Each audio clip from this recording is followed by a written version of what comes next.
Acharya ji, the question is raised from here that if I choose philosophy as an ordinary routine subject, will it be able to leave a deep impact? Will it be able to penetrate with it? So you give up philosophy and you take up history. What's your inclination towards history from?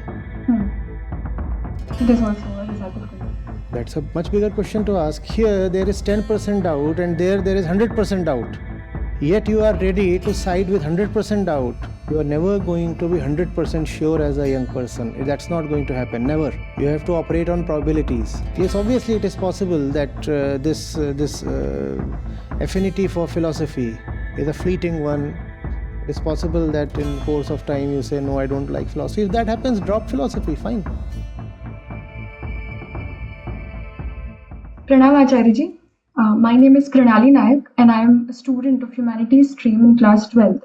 So now the time is approaching when I have to choose subjects for my graduation. Keeping in mind my inclination and interest, I found it appropriate to choose philosophy, which is closest to life. So you are a student of class 12th Humanities stream right now? Right, sir. Right, sir. So keeping in mind my inclination and interest, I found it appropriate to choose philosophy for graduation, which is closest to life.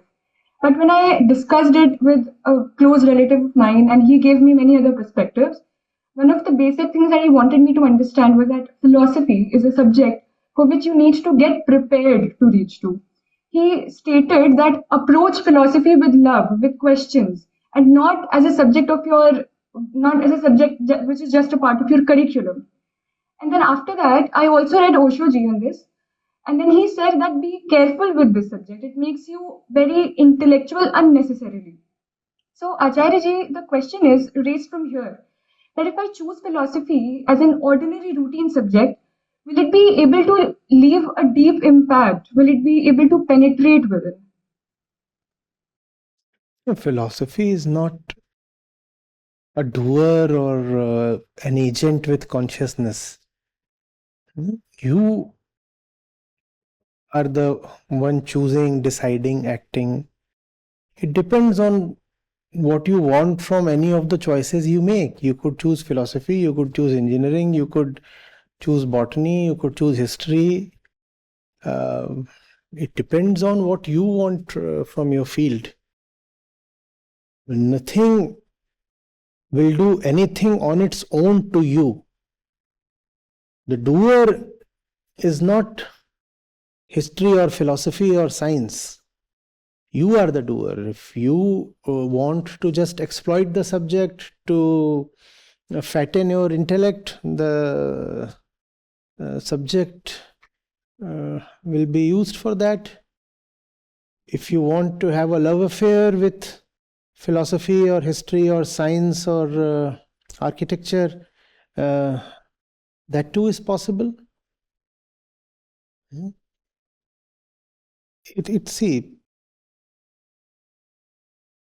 It's a weird thing to say that if you are in love with something, then you should not let it become your life. I've heard this kind of reasoning before. If you love philosophy or whatever, music, then you should not approach it in a formal way. You should let it remain some kind of behind the scenes love affair. I do not know what that means and why that kind of thought should be entertained. If I love the Gita, for example, the field of wisdom and self-knowledge, I would rather devote time to it. I would let it become my life.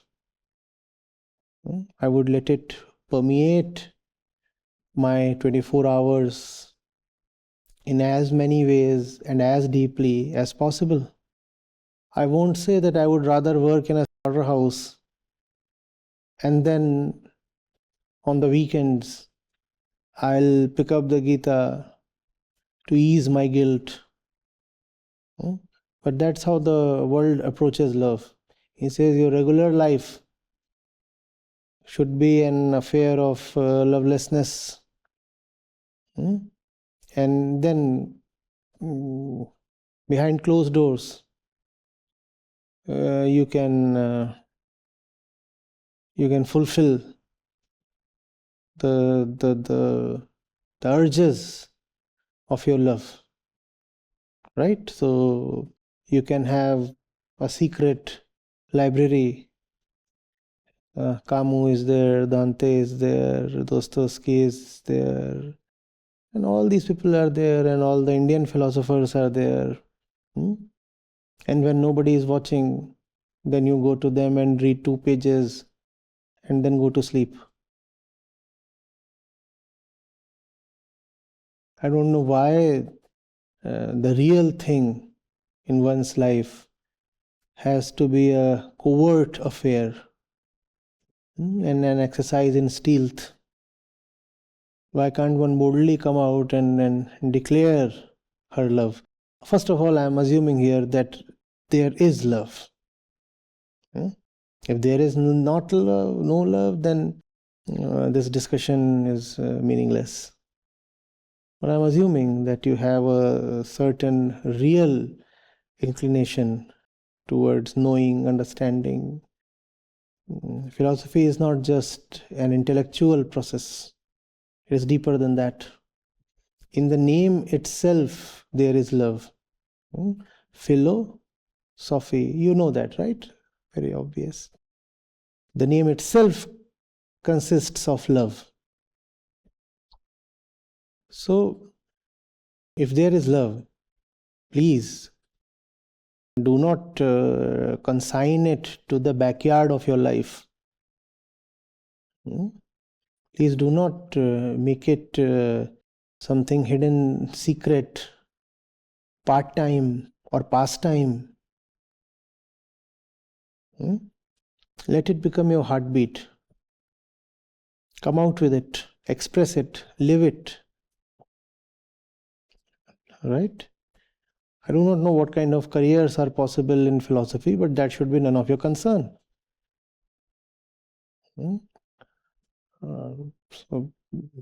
that's a very boring question. What's going to happen after 3 years, after 5 years? Right? It's a pretty stupid thing to ask. One might not even be alive after 5 years. It's a unnecessary speculation. Do what you love to right now, and the future will take care of itself. No need to worry. Anyway, in the middle of love, one anyway does not have the time or space or inclination to worry. But their main point that they want me to understand is that if you are pursuing, especially this subject, in terms of philosophy, they talk, if you're pursuing this subject, then you won't be able to have it as the core of your life. If you make it very formal and curriculum based, you won't be able to reach to the essence to what great people have tried to tell you. Why? I just don't see where that argument is coming from. Why? It's like saying, you know, Papa, I love tennis. Papa, I love tennis. All right then. You enroll in history. Enroll in history. And then 2 hours per week you play tennis. And then you will be able to make tennis your life. If you want to make tennis your life, go to a tennis academy. But here the argument is just the opposite. The argument is saying, if you choose to study philosophy, then philosophy will not become your life. How? And how will philosophy become your life if you rather study science?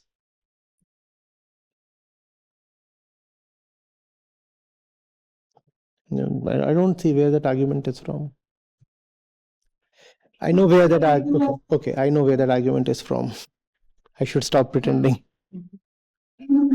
Their argument says, do not burden your love with your livelihood. That's the argument. They're saying your livelihood should be from some regular source, regular and secure. And then once you feel relieved of the pressures of livelihood, then for a little while, every week or every month, you can attend to your love. That's what the argument is. But the argument is still equally specious. There's nothing in this argument. It's an argument coming from insecurity and fear. First, you assure your money, and then you should look at your passion. No, that's a very lifeless and loveless argument. You attend to your love. And forget about money, livelihood. These things have a way of taking care of themselves. Nobody who very honestly, very sincerely pursued her love was found dying of starvation ever. You may not become a millionaire, but your genuine needs will be taken care of. Don't worry. The world has a great need for people who can understand, who can think, who have some intellect, who have some depth. And since the world has a great need of these people, so you'll be paid. Don't worry. So the concern is not about the career options that I would get later on. It is more about if I approach the subject with from the perspective of, okay, this is what the professor is going to teach me tomorrow, or this is the kind of assignment that I need to complete. So I would make it more memory based, less than what you. You know what the reality is? You don't make philosophy the the subject of your academic pursuit, and you will find you are not even reading philosophy at all. One must learn to be a little skeptical of herself. If you are pursuing architecture, you really think you will find time and motivation and reasons to immerse yourself in philosophy? Really, is that going to happen? Where have you seen that happening? Except in the rarest of exceptions.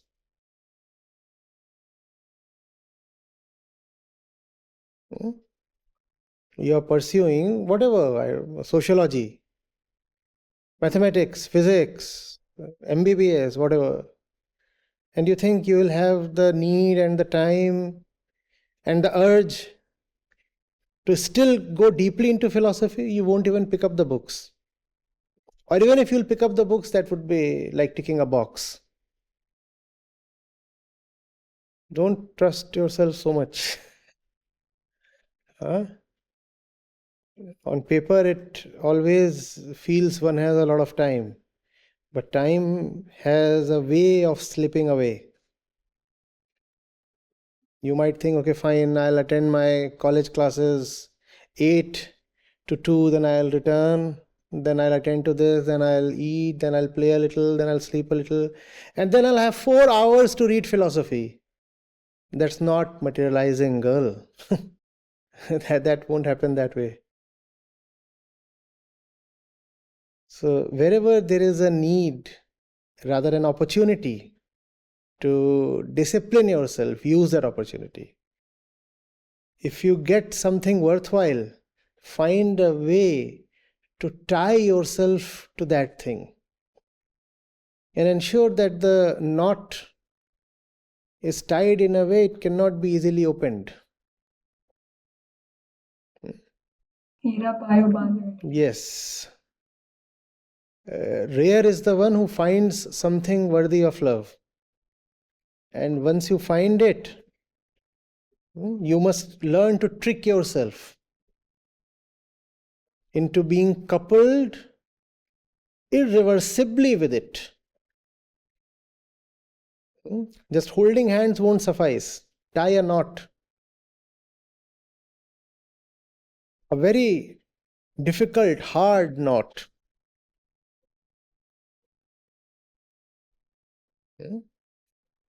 Otherwise, you'll never know when the other has slipped away, rather when you have slipped away from the other. Commit yourself, commit yourself. If you ever find anything wonderful, commit yourself to it. That's the best expression of choice. To say, in this matter, I give up my choice. I give up my right to choose in favor of separation.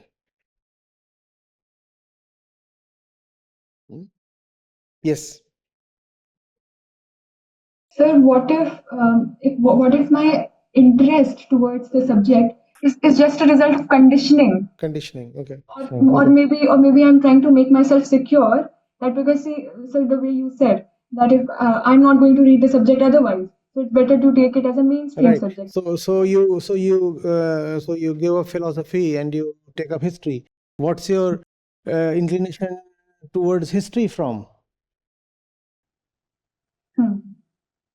It is also a result of conditioning. That's a much bigger question to ask. Here there is 10% doubt and there is 100% doubt. Yet you are ready to side with 100% doubt. You are never going to be 100% sure as a young person. That's not going to happen. Never. You have to operate on probabilities. Yes, obviously it is possible that this affinity for philosophy is a fleeting one. It is possible that in course of time you say, no, I don't like philosophy. If that happens, drop philosophy, fine. You have a lot of time. But if you drop philosophy right now, my question is, what reason do you have to choose the other thing? Do you have any love for that? No, for that I have zero love. So it's 100% certain there is no love. In the case of philosophy, it is 80% certain there is love, but there is some 20% doubt. So I'm using that 20% doubt to take a different decision. Not logical, not sensible. So when I was listening to the question which the lady was asking, so I got the reply and I understood that as well. But I got reminded of a quote from Khalil Gibran, which probably I also felt when I heard. So it says, travel and tell no one, live a true love story and tell no one, live happily and tell no one, people ruin beautiful things. So in what context is Khalil Gibran saying this? Quote must be coming from somewhere. So that is the context. It must be part of a story or some other work. So wherever it is coming from, that thing is the context. There are times when you will say, let it be manifested, let it be radiated, tell everyone.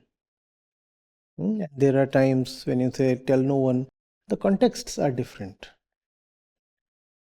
Maybe what he is saying here is that the real things must not be done for the purpose of social approval or social sanction, social aggrandization. So tell no one. Others should not form the core of your action. So in that sense, tell no one.